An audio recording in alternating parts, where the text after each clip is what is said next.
అస్సలాము అలైకుం వరహమతుల్లాహి వబర్కాతు. ప్రియ సోదర సోదరీమణులారా, ప్రవక్త ప్రవచనం కార్యక్రమంలో భాగంగా ఈనాటి హదీసు. హజరత్ అనస్ రజియల్లాహు తాలా అన్హు వారి ఉల్లేఖనం ప్రకారం దైవ ప్రవక్త ముహమ్మద్ సల్లల్లాహు అలైహి వసల్లం వారు ఇలా ప్రవచించారు: మరణించిన తరువాత మృతుని వెంట వెళ్ళేవి 3.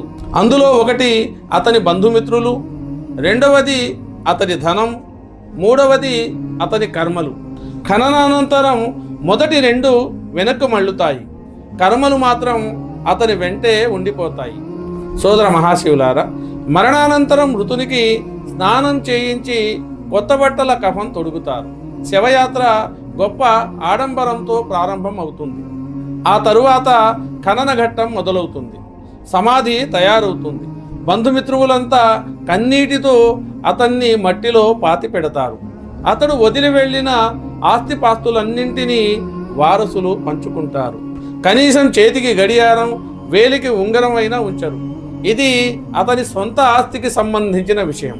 తాను ధర్మ సమ్మతంగానో అధర్మంగానో సంపాదించిన దానిలో ఓ చిల్లు గవ్వ కూడా అతని వెంట పోదు.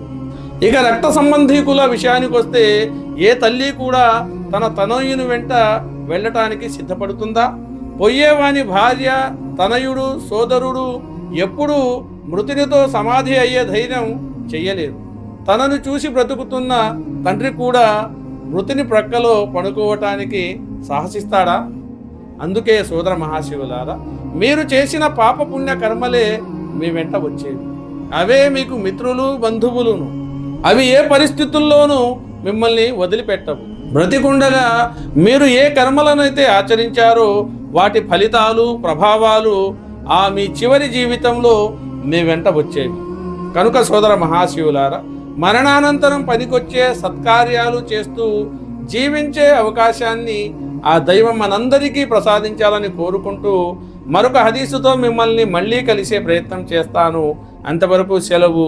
అస్సలాము అలైకుం వరహమతుల్లాహి వబర్కాతు.